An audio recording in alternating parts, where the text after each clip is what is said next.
Assalamualaikum warahmatullahi wabarakatuh. Sobat Kembara Sunyi dimanapun teman-teman berada, pada malam hari ini masih bersama saya Idris Firmansyah dalam segmen berbincang dengan narasumber. Kali ini kita kedatangan tamu narasumber masih muda, masih kuliah. Dia suka hiking atau naik gunung, dan kebetulan ada beberapa gunung yang sudah dia naikin, mulai dari Jawa Timur sampai Jawa Tengah seperti itu. Dan tentunya pada kesempatan kali ini dia akan menceritakan pengalaman pendakian gunung waktu mendaki Gunung Butak, Malang. Narasumber ini adalah Mas Panji. Dia asli Trenggalek. Bagaimanakah kisah dari Mas Panji? Jangan kemana-mana, tetap saksikan Kembara Sunyi.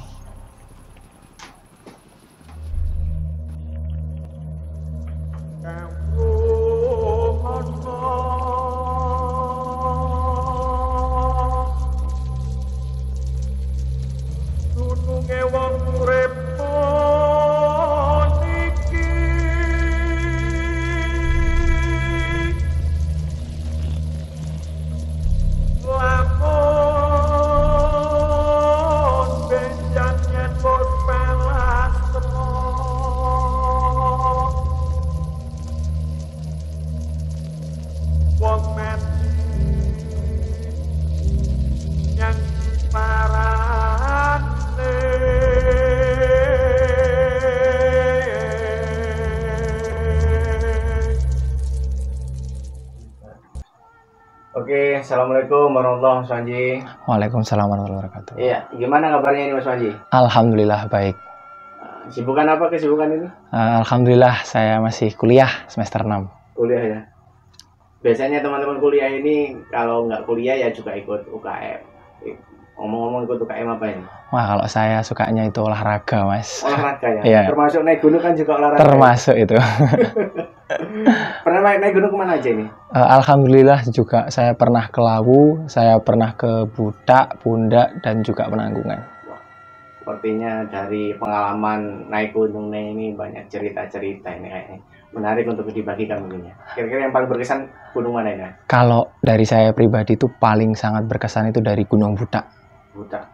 Ada pengalaman apa ini? Mungkin bisa dibagikan ke Kembara Sunyi mungkin? Alhamdulillah ada. Itu beberapa salah satu pendakian yang mungkin dari saya sendiri sangat berkesan sekali.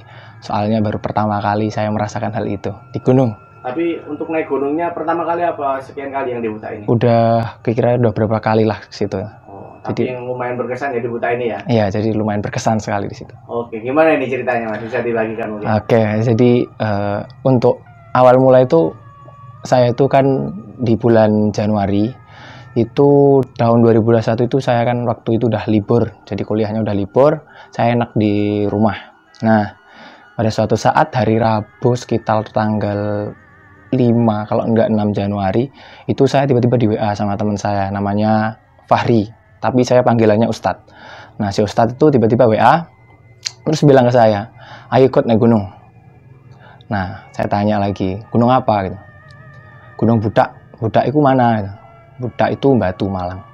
Oh, terus sama siapa? Sama Aldo, sama Andiko. Nah, si 3 orang teman saya ini dari jurusan yang sama. Jadi saya, Aldo, Andiko, dan juga Fahri atau Ustadz ini dari jurusan yang sama. Kita berangkat niatnya berempat, cowok semua. Nah, singkat cerita, kita udah sampai di Surabaya sekitar tanggal 8, itu kita udah siap-siap. Kita berangkat tanggal 9. Kita tanggal 9 pagi sebelum subuh saya berangkat sama anak-anak. Jadi 2 orang kita boncengan. Kita jalan dari Surabaya sampai ke base camp Panderman. Jadi kita memutuskan itu lihat Panderman. Jadi naik Budak via Panderman, kita naik motor.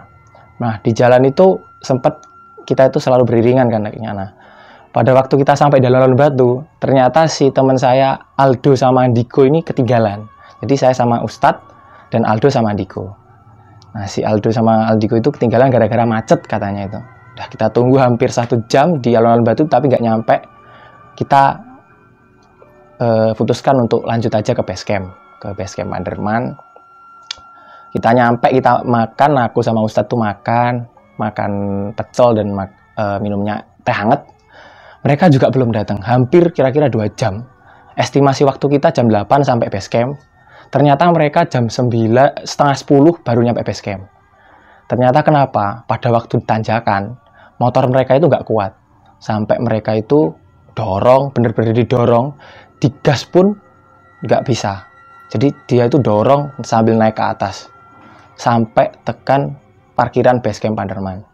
Setelah itu kita siap-siap, kita makan, enak. Nah, pada waktu itu saya sama anak-anak lagi makan, si Ustadz itu bilang, Ji, di sana ada cewek-cewek apa gitu? Ya cewek, kayaknya bule gitu. Oh alah, oke. Kayaknya abis ini kita nyusul gitu. Kita jalan lah. Berempat, kita udah simaksi, selesai, kita berdoa. Sebelum jalan, kita lanjut perjalanan, ketemulah sama rombongan yang depan itu. Kita kan, rombongan yang depan itu ada 3 cewek, 1 cowok. Yang pertama itu, yang paling belakang itu, saya kenalkan namanya Mbak Meta. Terus yang kedua itu ada Mbak Rania. Mbak Rania itu emang bule, dia itu dari Mesir. Terus yang ketiga itu ada Mbak Risa. Yang keempat itu ada Mas Umar. Mas Umar itu dari Yaman. Nah, mereka berempat itu katanya baru pertama kali, tapi udah ada yang pernah naik gunung. Namanya si Mbak Rania dari Mesir. Dan itu Gunung Budak. Itu waktu itu kita udah berempat itu sering diusir gitu sama si Mbak Meta. Soalnya Mbak Meta itu kan jalannya paling pelan. Dia itu paling paling lambat lah jalannya dari teman-teman yang lain karena emang bebannya berat sekali di punggungnya, katanya gitu. Kita sering diusir. Monggo Mas, silahkan duluan aja, gak usah nungguin saya. Nah, saya sama teman-teman itu sepakat. Gimana kalau kita nunggu di belakang Mbak ini, soalnya kasihan. Teman-teman yang lain udah di depan, tapi dianya masih di belakang jauh. Kita sepakat berempat, saya sama Ustadz di belakang, yang 2 orang, Andiko sama Aldo itu jalan duluan, tapi dampingi si 3 orang yang di depan itu. Saya tertarik sama si Mbak dari Mesir itu, namanya Mbak Rania. Soalnya kenapa? Beliau itu lucu. Dari cara ngobrolnya, beliau itu emang tipikalnya ceplos-ceplos. Ya, saya agak tertarik di situnya. Terus enak diajak ngobrol. Pas kita sampai pos 1, kita ternyata diminta untuk packingkan ranselnya.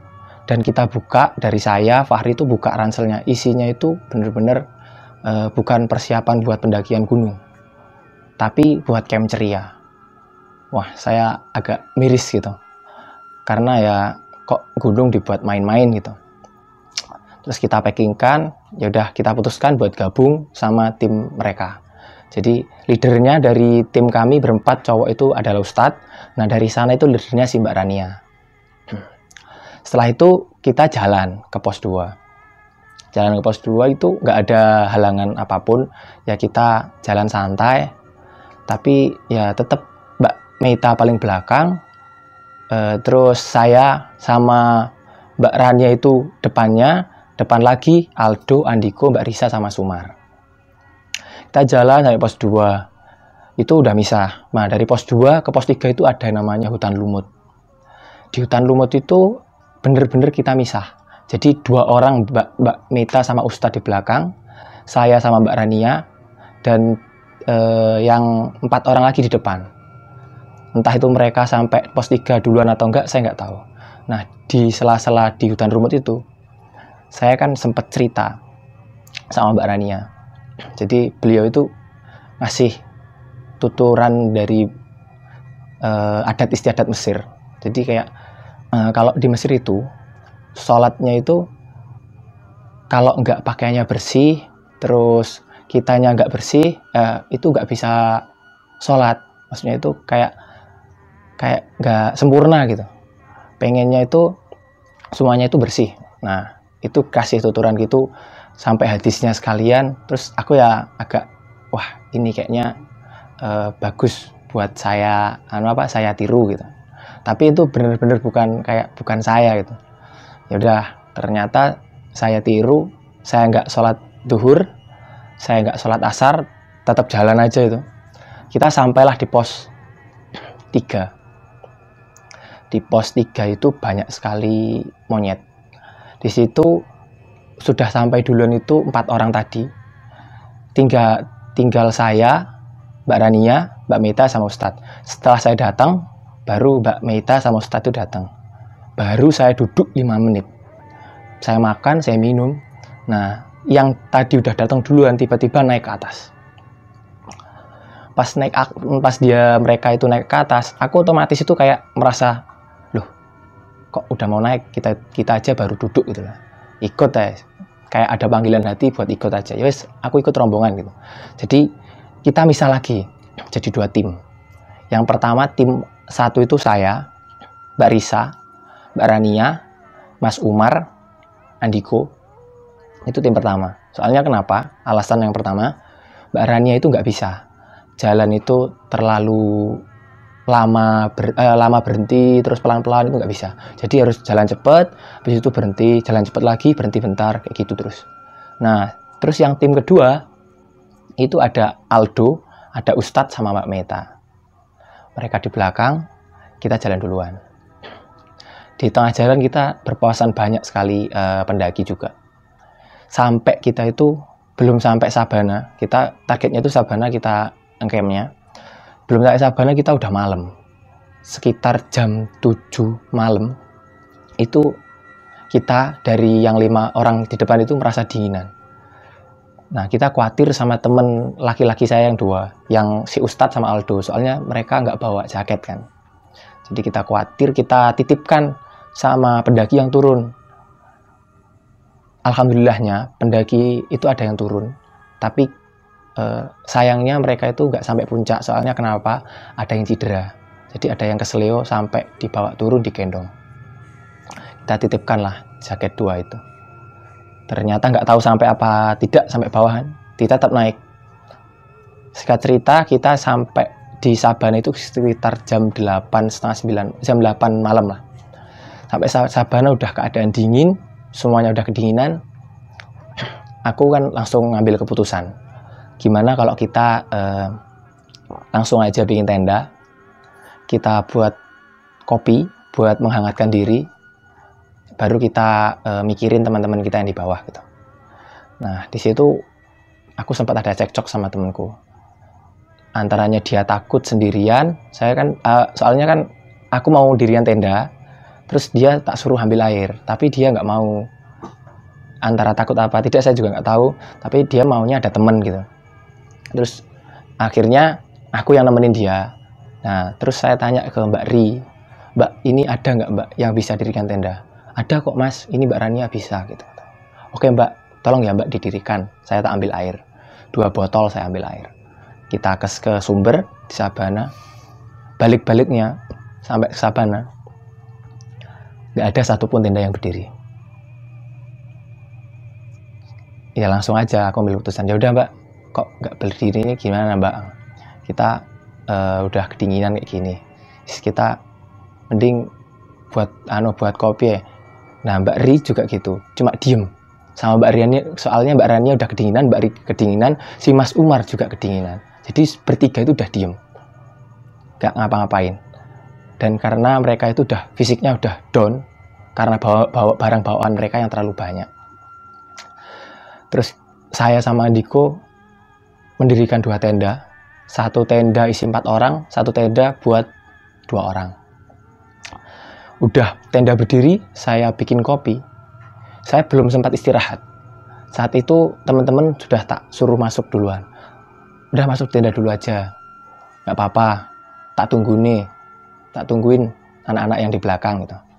Tapi si Mbak Rania itu ngeyel ke saya. Kalau dia itu nggak mau minum sebelum temennya si Mbak Meta itu datang ke sini. Ngeyel. Tapi dia keadaan badannya udah menggigil, udah kedinginan. Ya udahlah, terserah Mbak. Yang penting Mbak masuk aja ke tenda. Aku belum sempat istirahat. Sampai jam 9 malam, ada terakhir pendaki yang sampai Sabana itu tak tanyain gini, Mas, kelihatan nggak mas, orang yang pakai jaket ini warna merah, si Mbak Meta pakai jaket warna merah, terus si Ustadz pakai jaket sama dengan saya, jaket kampus, si Aldo pakai jaket warna hitam. Oh ada mas, di bawah, di jurang-jurang. Langsung dada saya bergetar dek gitu. Ya Allah, teman korek di jurang jam 9 malam gitu. Dengan penerangan minim. Mikirnya gitu. Ya Allah, sudah mikir aneh-aneh aku itu. Aku balik ke tenda mas, jam 9 malam itu. Terus aku bilang ke anak yang Andiko sama Mas Umar, gimana ini anak-anak katanya di bawah, ya wis tunggu aja sampai jam 10 gitu. Nah, aku gak bisa diem, aku orangnya itu cemasan kalau sama teman. Aku sendirian itu nggak sampai turun jauh sih. Jadi habis Sabana itu ada jalan menanjak tuh, langsung turun gitu ya ke jurang. Nah pas sebelum jurang-jurangnya itu aku di situ. Jam 10 malam aku itu teriak-teriak namanya Ustadz. Ustadz, Ustadz gitu. Tetap nggak ada jawaban. Sampai aku balik lagi ke tenda, mintalah Andiko kan. Andiko, kok tolong temenin aku di sana. Ya wes ayo. Antaranya itu dia takut ama enggak itu enggak ada beda jauh lah. Soalnya dari awal itu kita itu ada cekcok terus sama aku sama Andiko itu ada cekcok terus. Karena apa ya? Karena itu dia udah capek, tapi akunya tetap maksa. Soal mereka yang di bawah itu belum sampai ke atas. Setelah sekitar jam 10:30, ternyata Andiko mau. Setelah perdebatan panjang, kita kembali lagi, aku sama Andiko itu kembali lagi ke tempat yang tadi yang aku teriak-teriak. Pas di situ aku bukan diem. Jadi sebelum itu aku teriak-teriak juga, tapi si Andiko ngingetin, ojo bengok-bengok, wis bengi. Jangan teriak-teriak, udah malam gitu. Ya udah, aku bilang, gak apa-apa. Toh ini juga di hutan kan. Mereka juga tendanya juga agak jauh, kita juga nggak mengganggu mereka yang tidur. Yang penting yang bertiga itu udah nyampe sini lah, mikirku gitu. Nah si Andikonya itu tetap ngeyel, jangan teriak-teriak, udah malam. Udah, aku diem sampai jam 11:30. 11:30 itu kabut tiba-tiba turun. Dingin luar biasa, udah nggak kuat itu. Udah pakai jaket udah tembus dingin. Aku baliklah ke tenda. Aku ngomong sama si Mbak Ri. Mbak Ri kan masih sadar. Mbak Rania itu udah menggigil. Mbak Ri, ini teman-teman tadi katanya 8:30 yang terakhir kali sini. Katanya di belakang, di bawah, di dekat jurang. Dan sampai sekarang nggak ada yang muncul. Ya Allah mas, ya apa mas.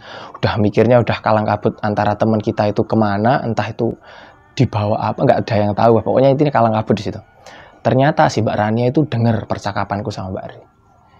Sontak tubuh dia kan lagi keadaan menggigil kan, tambah menggigil lagi. Terus dipegang tubuhnya itu sampai bener-bener dingin sedingin-dinginnya. Mbak Ri bingung. Mbak, mas, ini kok menggigil mas, tambah menggigil. Wah mbak, itu hipo mbak kayaknya mbak. Yaudah mbak, aja mbak, sleeping bag terus sama jaket semuanya dikeluarkan. Kita kasih ke Mbak Rania biar hangat gitu. Terus Mbak Rania kan nggak bisa bahasa Indonesia, bisa cuma sedikit-sedikit, tapi lebih suka pakai bahasa Arab dan juga bahasa Inggris. Nah, si Mas Umar kan bisa bahasa Arab, tapi pas itu Mbak Rania bener-bener nggak mau pakai bahasa Inggris, pakai bahasa Indonesia pun nggak mau, coba mau pakai bahasa Arab. Nah yang nerjemahin itu cuma Mas Umar. Mas Umar bilang, mas minta tolong kasih tahu ke Mbak Rania, jangan pernah mikir yang aneh-aneh.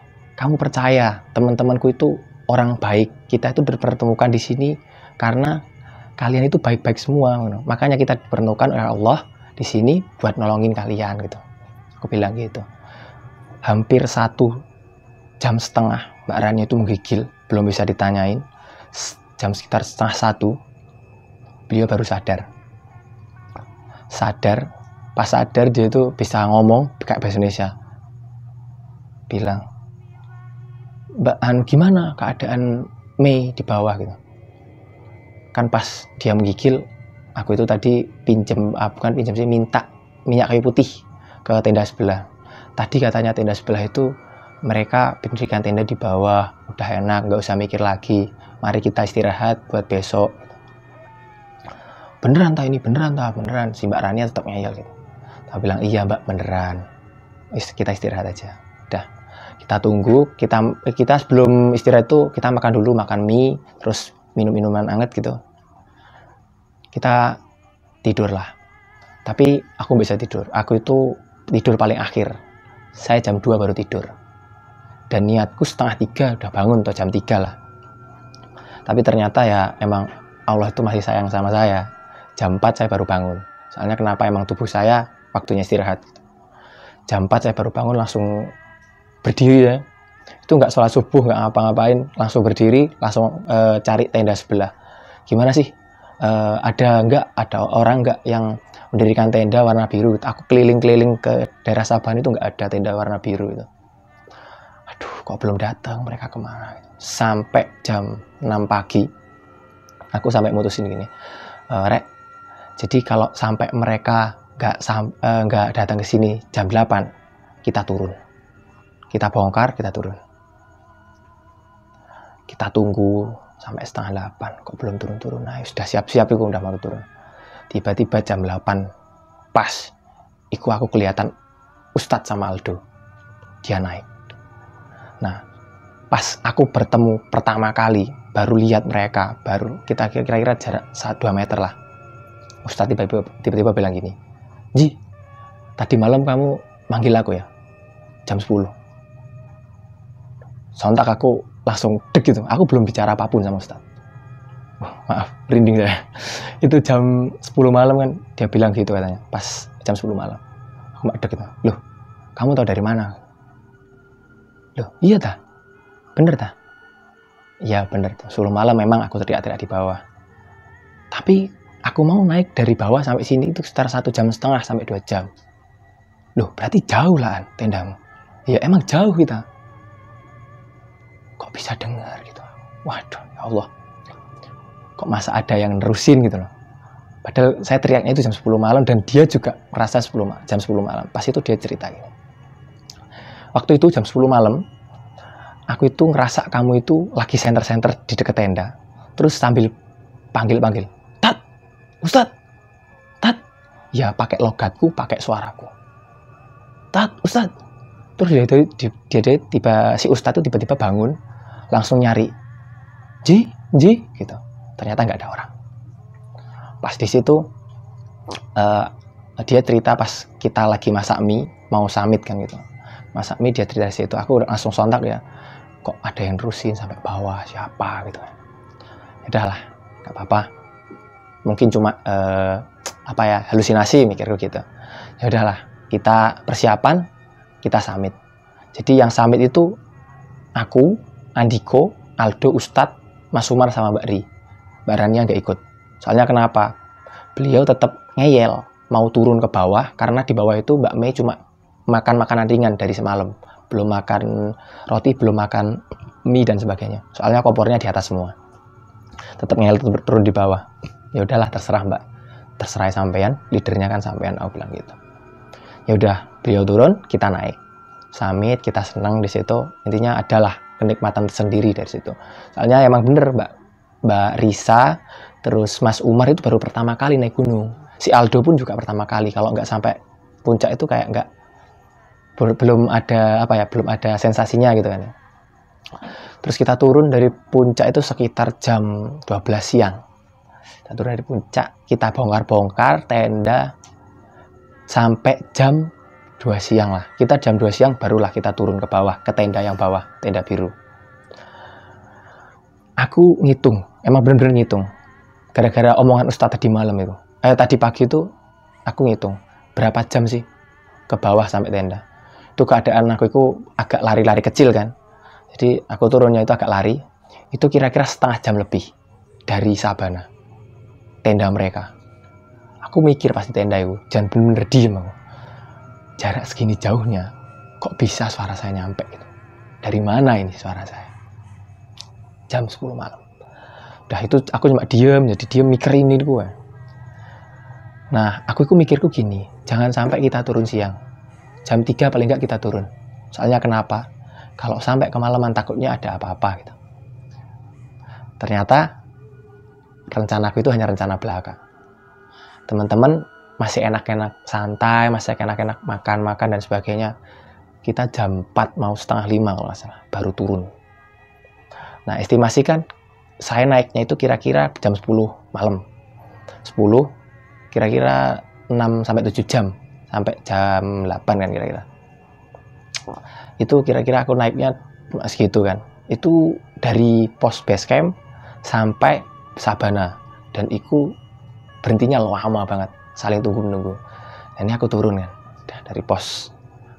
Bukan pos sih. Dari tadi tenda ke pos 3. Yang monyet-monyet itu. Turunlah ke situ. Ternyata sampai situ udah setengah 6. Mau maghrib lah. Setengah mau maghrib itu. Udah persiapan headlamp semuanya. Oke Rek, kita persiapan ya. Pas mau turun. Pas waktu aku pertama kali masuk. Kan yang bagian leadernya saya paling depan. Dan bagian swipernya itu yang paling belakang itu Ustadz. Paling depan itu masuk pertama kali hutan lumut. Udah ngerasanya itu hawanya udah beda. Lembab. Terus dinginnya itu nggak terasa. Cuma lembab. Dan kayak sekitarnya itu penuh banget, sesek gitu loh. Rasa pengap itu ada. Padahal itu keadaan di hutan gitu. Ini kok rasanya beda banget gitu. Dan aku ngerasa itu kayak bener-bener kita itu jalan itu ada yang ngawasin. Entah itu bentuknya apa, pokoknya itu udah Masya Allah. Rasanya itu kayak lagi di kerumunan lah. Kok gini rasanya? Udah, kita turun lah. Lewati hutan lumut itu udah dak-dik-der gitu. Kok rasanya gini banget gitu. Pokoknya takutnya itu mereka yang teman-teman saya itu ada yang takut gitu kan. Soalnya kita baru pertama kali ketemu yang 3 cewek tadi. Takutnya mereka malah mikirnya aneh-aneh, malah ada hal yang tidak-tidak. Kita turun sampai ke pos 2. Nah, pas waktu dari sebelum pos 2, itu kita itu mikirnya itu kita yang paling terakhir gitu loh. Ternyata ada pendaki yang di belakang kita. Ada anak SMP. Nah, dia itu kayak terburu-buru gitu loh turunnya. Jadi kita disalib, ya udah salib, silakan Mas, silakan gitu. Kita santai lah di situ. Ya udah Mas, silakan Mas. Oh iya Mas, makasih Mas gitu. Dia duluan, kita di belakang. Nah, pas mereka nyalip, itu saya sempat ngomong, Mas, kalau pakai jas hujan sobek-sobek nanti kejatuh. Baru saya diem, mulut saya itu baru nutup itu kejadian langsung. Mas, nanti sampean jatuh loh Mas. Kalau mantelnya nggak dilepas, langsung brak gitu. Dia langsung jatuh. Malah yang jatuh itu tiba-tiba bangun terus bilang, dia itu kayak apa? Kayak menyalahkan si mantel. Ternyata jalannya licin lah gini. Ya wes lah Mas, terserah Mas, sudah diingatkan kok. Terus dia tetap lanjut turun. Nah, pas mulai dari situ, kan aku lewat belokan gini. Jadi jalannya itu turun, habis itu belok gitu kan. Nah, pas turun itu kayak suara mereka yang lagi bercanda-bercanda anak-anak SMP itu masih dengar. Habis itu lanyap hilang gitu aja. Pas turun, belokan. Jadi belokan gini, ada turun ke bawah, habis itu belokan gini. Nah, pas waktu itu turun pertama, terus kayak ngerasa itu, loh, kan saya bagian leader kan. Pas saat itu, aku ngerasa, loh, kok ngerasa balik lagi ke tempat ini gitu loh. Kok balik, loh, ini tetap di sini tak gimana ini? Terus aku jalan lagi di situ. Pas aku ngerasa itu, kan ya saya agak nakal emang. Jadi center saya itu agak saya arahkan kanan, kiri, atas, bawah gitu. Itu tiba-tiba ada yang melayang gitu. Kelihatannya itu putih. Jadi pas waktu center saya ke atas sedikit, itu kayak ada melayang. Wes gitu. Ya cuma aku diem gitu. Astagfirullah gitu. Udah. Pas melayang, tak biarin aja. Yang ketiga kalinya saya balik ke situ lagi. Astagfirullahaladzim. Jadi turun, belokan lagi, turun lagi di situ lagi. Duh, kok di sini lagi Allah? Kok di sini lagi ya? Ini di mana ya Allah? Jadi kan bagian leader itu selalu nengok belakang kan, apa teman-temannya masih ada enggak gitu. Nah pas waktu belok-belokan gini, itu yang di sebelah sini kan ada 4 orang. Jadi saya, Mbak Meta, Mbak Risa, sama Sumar. Nah yang di belakang sini kan harusnya 4 orang. Jadi gini kan, ada belokan gini. Yang ini 4 orang, yang ini 4 orang. Nah yang di sini tuh kan kelihatan senternya aja. 4 orang tak hitung dari 1, 2, 3, 4. Senter nambah 1, 5. Astagfirullah kok 5. Itu yang pertama kali aku ngitungnya itu 5. Salah ngitung aku. Tak hitung lagi yang depan, yang di belakangku kan. 1, 2, 3, 4. Bener 4 loh. Tak hitung lagi yang mereka di balik apa di sebelumnya belokan itu. 5 lagi. Astagfirullahaladzim kok jadi 9 aku. Oh baru kali ini. 9. Wis aku diem. Cuma diem sambil nunggu mereka sampai lurus lah gitu. Jadi sampai lurus gini. Pas kita udah lurus, aku hitung lagi. 1, 2, 3, 4, 5, 6, 7, 8. Jangkep 8 lagi. Astagfirullahaladzim. Dan 1 lagi center tadi siapa paling belakang. Insya Allah. Pas kita turun, alhamdulillahnya kita nggak balik ke tempat itu lagi. Nah itu pas kita belokan ada turun lagi kan ke bawah gitu. Pas di bawah itu jadi waktu center saya kan agak emang kadang kanan kadang kiri gitu. Pas itu kayak ngerasa itu ngelihat, jadi ada pohon pinus di sebelah kanan, di atas itu kayak ada orang wanita pakai baju putih panjang, rambutnya terurai. Ya Allah, merinding luar biasa saya. Jadi kayak rambutnya itu sampai bawah gitu loh, tapi ketutupan mukanya. Dan dia itu lagi gantung-gantung mainan kaki gitu. Astagfirullahaladzim, siapa itu ya Allah ya Allah. Pas langsung aku ngalihkan pandangan ke anak-anak kan, ngitung lagi. Gimana, aman gitu? Aman. Mereka bilang aman. Aku balik lagi, tak liatin, udah nggak ada. Itu bener-bener aku diam gitu. Ya Allah, itu siapa yang gerak-gerakin kaki? Pas aku jalan lagi kan. Pas jalan lagi, pas nggak sengaja itu kan aku banting ke sebelah kiri gitu. Ada kayak rimbunan pohon pisang. Banting center, baru banting, langsung kelihatan, lihat pocong. Jadi ada banyak pohon pisang gitu ya sebelah kiri itu. Terus tiba-tiba ada pocong tapi nggak ada belakang. Coba belakangnya aja kelihatan. Pas banting ke kiri, sekilas lihat, langsung tak banting lagi. Jadi senternya tak banting lagi. Coba bilang astagfirullahaladzim ya Allah. Aku mau apa ya Allah, ya Allah, aku mau apa ya Allah, astagfirullahaladzim ya Allah. Udah mulai panik itu. Ini gimana ya Allah. Nah pada saat itu udah mulai gangguan terus. Itu kayak gitu lagi. Jadi ada yang ketiga kali. Itu ada belokan. Itu udah mulai deket pos 2 ya. Mulai deket pos 2 itu, yang sebelah kanan itu tiba-tiba, jadi sebelah kanan itu kayak ada ilalang gitu ya. Tiba-tiba ada kayak suara kresek-kresek gitu. Tak kirain kan babi, udah ngeluarin belati aku. Udah siap-siap belati kan itu. Saya takut jangan babi, di belakang saya kan ada cewek-cewek. Astagfirullahaladzim. Apa ini? Nah, pas saya ngeluarin belati, emang tak buka kan ilalangnya. Kok nggak ada apa-apa. Mungkin perasaanku aja lah. Pas dari situ dengar suara kresek-kresek gitu, tiba-tiba ada suara orang nyanyi, tapi kecil banget, dan kecil, tapi itu suaranya itu kayak orang nyanyi, nggak terlalu denger mau nyanyinya apa, cuman kayak lagu zaman dulu, bukan gending tapi lagu zaman waktu Belanda gitu, laki-laki. Dan itu temen yang di belakangku sampai ini, kok aku kayak denger orang lagi nyanyi gitu. Iya, aku juga dengar. Jadi Mbak Ri, terus Mbak Meta, tiba-tiba ngomong gitu. Iya, aku juga dengar. Yowes, kita lanjut aja lah, biarin aja. Daripada tambah panik, mending kita lanjut aja. Sampailah di pos 1. Nah, di pos 1 itu, ternyata sebelum pos 1 itu, si Aldo itu kena musibah. Tiba-tiba, kakinya itu kesleo. Jadi pas dia kesleo, aku itu sempat lihat Jadi depanku itu kan kayak tiba-tiba itu ada ular melintas gitu loh. Jadi kayak ada ular melintas bus gitu, tapi bukan cepat, cuma ya gini klekor, astagfirullah gitu. Pas lihat iku tiba-tiba Aldo kan grubuk gitu di belakang. Kenapa rek? Saya Aldo keseliu gitu. Bentar Aldo keseliu. Astagfirullah gitu. Apa tadi rek? Kok tak lihat kayak ular segini mas, besar mas. Ularnya itu selengan saya. Astagfirullahaladzim. Aku bilang diam aja aku. Soalnya saya yang paling depan.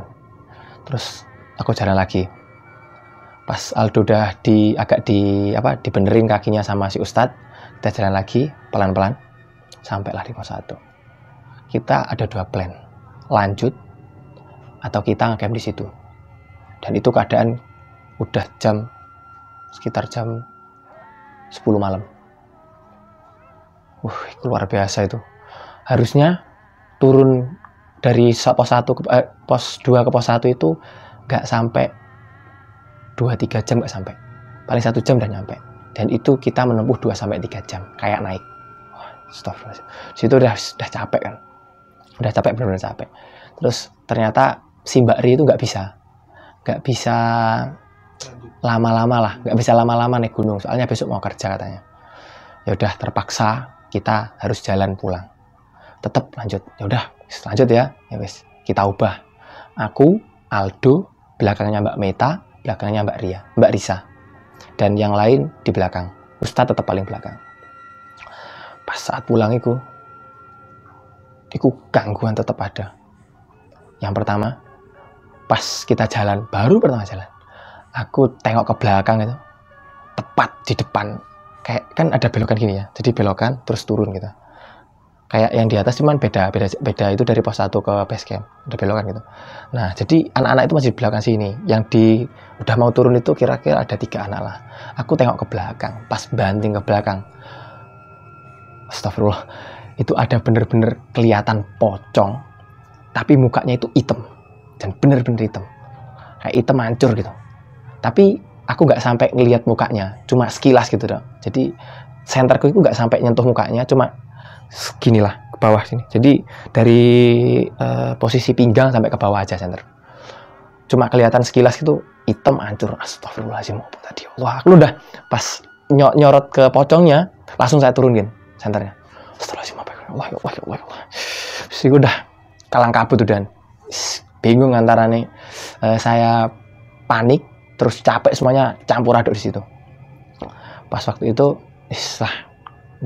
nggak gimana lagi, udah capek, aku mau turun, cuma itu tok diangan-anganku. Sampailah kita di satu pohon. Jadi kita turun, sampailah kita di satu pohon. Nah, aku ingat di pohon itu ada tulisan Plang Gunung Budak. Ingat bener gitu. Nah, di situ pertama kali aku nyampe, aku ingat aku minum. Jadi pertama kali aku nyampe itu pas aku turun aku minum di situ. Aldo datang terus tiba-tiba minta minum. Minta minum dong. Oke, nih. Tiba-tiba saya menemukan pohon yang sama lagi. Astagfirullahaladzim. Masuk aku diternil lagi. Masuk kita masih dibawa ke alam lainnya gitu. Astagfirullahaladzim. Kok balik ke tempat ini lagi gitu. Dah. Aku sama Aldo gini, ini gak beres, kita udah turun 2 jam dari pos 1 sampai, tapi kita belum nyampe ke Plang yang kita tuju gitu loh. Jadi di bawah itu sebelum, jadi ada 2 cabang gitu ya, yang lurus itu ke air terjun. Jadi terus setelah itu yang kiri itu naik ke Gunung Budak sama Panderman. Kok gak sampai di Plang itu, soalnya Plang itu emang dulu itu kan jatuh, terus yang benerin itu saya, makanya aku inget Plang itu. Kok gak belum sampai ini gak beres Terus aku bilang sama Mbak Mei sama Mbak Risa, jadi yang 4 orang di belakang masih jauh. Aku bilang, Mbak ini gak beres Mbak, kita udah 3 jam turun Mbak, udah emosi aku. Udah 3 jam kita turun tapi kok gak nyampe Mbak. Oh iya sih, aku juga ngono sih, wis mudun suwe kok gak teko-teko, ya Allah, ya apa ya. Aku sama aduh kita doa sebisa kita ngono. Doa apa? Bisa bebas bebas pokoknya doa. Yes, kita doa. akhirnya kita baca doa sebisanya kan. Bismillahirrahmanirrahim. Intinya kita baca doa, kita sebisanya kita, bahasa doanya apa, ya bisanya Aldo apa, bisanya saya apa. Turun lagi, yang ketiga kali saya menemukan pohon yang sama lagi. Astagfirullahaladzim, ya Allah, aku kok nanti Allah, aku sudah frustasi di situ. Aku sudah mulai kayak gimana ya? Aku itu pernah mendaki gunung, pernah di Lawu juga, dan itu keadaan fisikku emang bener-bener kayak udah pusing berat, tapi gak kayak sefrustasiku, mentalku nggak jatuh gitu. Di situ bener-bener aku sudah capek, mental kayak digangguin kayak gitu. Ya Allah, ini kenapa? Ya Allah, balik lagi di sini. Ya Allah, aku sudah astagfirullahaladzim. Ya Allah, kenapa ya Allah? Aku sudah bingung, di situ panik kan. Nah, mereka yang di depan, yang diikut saya, yang 4 orang itu, mereka juga ikut panik. Sensi, tenang, Mbak, kita udah turun 3 jam, Mbak, ya Allah, Mbak, kita balik lagi ini, Mbak, ya Allah, Mbak, ya Allah, Mbak. Sampai lah, aku ya wis turun lagi, Mbak. Pas turun itu, wah, aku jadi ngelihat, lihat lagi ke depan kan, jadi kayak ada bukit gitu kan. Di situ ngelihat kaki warnai hitam bulu, tapi segede rumah kakinya itu. Gak sengaja, jadi kan pas waktu lihat kan, jadi kan aku lihat jauh, jadi lihat jalan, lihat jauh. Pas lihat jauh, nggak sengaja itu ada kayak ada apa sisa cahaya lah ya di atasnya. Aku ngelihat kaki segede rumah kakinya itu. Oh, masya Allah, astagfirullahaladzim, ya Allah, ya Allah, astagfirullahaladzim, aku sudah, ya Allah, ya Allah, aku di situ segini aku mikir, iki gak peduli, aku pengen bener-bener di situ, keadaan di situ aku pengen nantang, bener-bener nantang makhluk-makhluk di situ. Soalnya udah bener-bener aku emosi, capek, campur aduk semuanya. Tapi aku mikir gini, kalau aku nantang makhluk-makhluk itu, terus sampai cewek-cewek ini kenapa-napa, itu malah risikonya lebih berat. Soalnya kenapa? Di sebelah kiriku jurang. Iku yang mikir, waduh ya Allah, frustasi. Terus yang keempat kali, aku balik lagi ke itu, ke pohon itu. Astagfirullahaladzim. Tapi di situ, alhamdulillahnya, ketemulah ada plang yang namanya Gunung Budak. Ayah naik kata, loh, ini plang kemarin waktu kita naik. Asli ini plang. Kok baru sekarang kelihatannya? Kemarin kemana? Iya Tanji, aku gak eling ya Ji. Terus si Aldo kan ngomong. Jadi Aldo itu tiba-tiba bilang gitu. Terus dia itu kayak rasa ya ada dia itu kayak takut tapi masih disembunyikan gitu loh. Soalnya ada 2 cewek di belakangnya gitu. Mungkin dia mikirnya kayak aku udah mulai panik, aku udah mulai capek, pengen ngeluh, pengen intinya emosi udah semuanya di situ udah pengen tumpah ruah. Turunlah kita. Pas waktu turun itu bener-bener luar biasa ngelihat tiba-tiba kayak ada ular melintas gitu. Tiba-tiba ngeluar lintas, temanku ada yang jatuh duluan. Jadi pas ular melintas itu temanku ada yang jatuh. Jadi otomatis kan aku harus tengok ke belakang. Ular melintas, teman jatuh. Itu hampir berapa kali. Astagfirullahaladzim. Pas udah mau belok-belokan lagi. Jadi pas udah turun, belok-belokan gini lagi. Aku keinget yang di atas kan. Aku bilang gini sama Ustadz, Tat, aku nyerah Tat. Kok Aide tetap di sini? Aide turun 3 jam lebih. Kita kok baru nyampe sini. Ini kenapa sih kita sampai sini? Kok kayak gini? Aku itu nggak capek, tubuhku masih kuat. Aku loh nggak bawa ransel 2 itu kuat. Jadi karena Aldo keseliu, aku bawa ransel 2 kan. Ya aku tubuhku masih kuat deh. Bener aku masih kuat. Tapi kok tetap di sini kenapa? Emosi. Tenang sih.